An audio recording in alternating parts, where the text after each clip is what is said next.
প্রিয় মুমিন মুসলমান বন্ধুগণ, স্বাগত রমজানুল মুবারকে। প্রতি বছর মানব জমিনের সব কালিমা দূর করার বিশেষত্ব নিয়ে আগমন করে এই মুবারক মাস।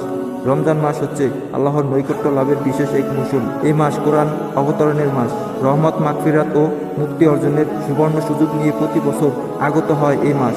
এই মাসে অক্লান্ত ত্যাগ সাধনার মাধ্যমে আল্লাহ তাআলার নৈকট্য অর্জন করাই হলো রমজানের অন্যতম লক্ষ্য ও উদ্দেশ্য।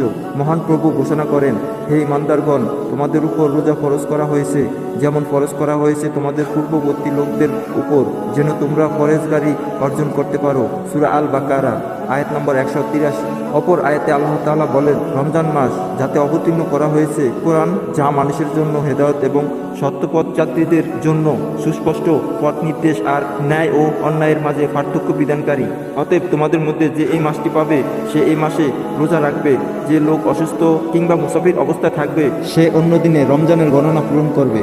আল্লাহ তোমাদের জন্য সহজ করতে চান, তোমাদের জন্য জটিলতা কামনা করেন না, যাতে তোমরা রমজানের গণনা পূরণ করো এবং তোমাদের হেদায়েত দান অর্জন করো, আল্লাহ তাআলার মহত্ব বর্ণনা অর্জন করো, যাতে তোমরা কৃতজ্ঞতা স্বীকার করো। সূরা আল বাকারা আয়াত নম্বর 185। রোজা অবস্থায় মানুষ দিনের বেলায় পানাহার বর্জন করে এবং শারীরিক চাহিদাকে সংযত করে। আল্লাহর নির্দেশিত পদ্ধতিতে মানুষ জীবন পরিচালনা প্রচেষ্টা করে, ফলে তাদের মাঝে এক আধ্যাত্মিক বোধ ও নৈতিক চেতনা জাগ্রত হয়। তাই মানুষ যাবতীয় অন্যায়, অনাচার, অহংকার, কুপ্রবৃত্তি ও নফসের দাসত্ব থেকে মুক্ত হয়ে আল্লাহর ইবাদতের প্রতি অগ্রসর হয়। বিনিময়ে রোজাদারদের জন্য আল্লাহর পক্ষ থেকে ঘোষিত হয় ইহজগতের শান্তি, পরকালের কল্যাণ ও মুক্তির সনদ।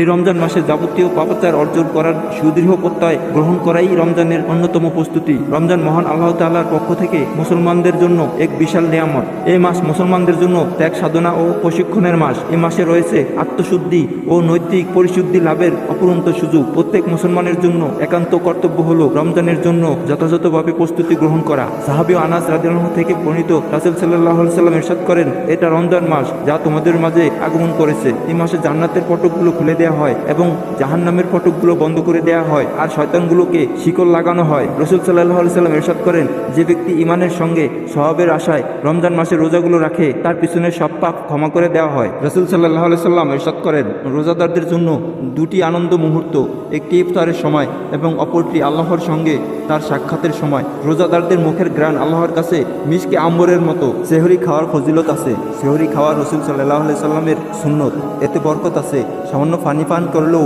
সাহারির সুন্নত আদায় হবে। সূর্যাস্তের সঙ্গে সঙ্গে বিলম্ব না করেই ইফতার করা এবং শুবে সাদেকের কাছাকাছি সময় সেহরি খাওয়া মুস্তাহাব। মহান এই পবিত্র মাসটি মুসলমানদের জন্য অত্যন্ত আনন্দ চিত্তে ও প্রফুল্লতার সঙ্গে স্বাগত জানানো উচিত শ্রেষ্ঠতম ও বরকতময় এই মাসে নামাজ, রোজা পালন করা, কোরআন তেলাওয়াত করা তথা আল্লাহর ইবাদত বন্দেগী করে কাঙ্ক্ষিত লক্ষ্যে পৌঁছার প্রস্তুতি গ্রহণ করা। অতএব রমজান শুরু হলে আমাদের নৈতিক জীবনযাত্রার স্বাভাবিক কার্যক্রম নিয়ন্ত্রণ করে দৈনিক 5 ওয়াক্ত নামাজ, তারাবি নামাজ, নফল ইবাদত, দান সদকা এবং অসহায়দের সাহায্য সহযোগিতায় সর্বাধিক মনোযোগী হতে হবে।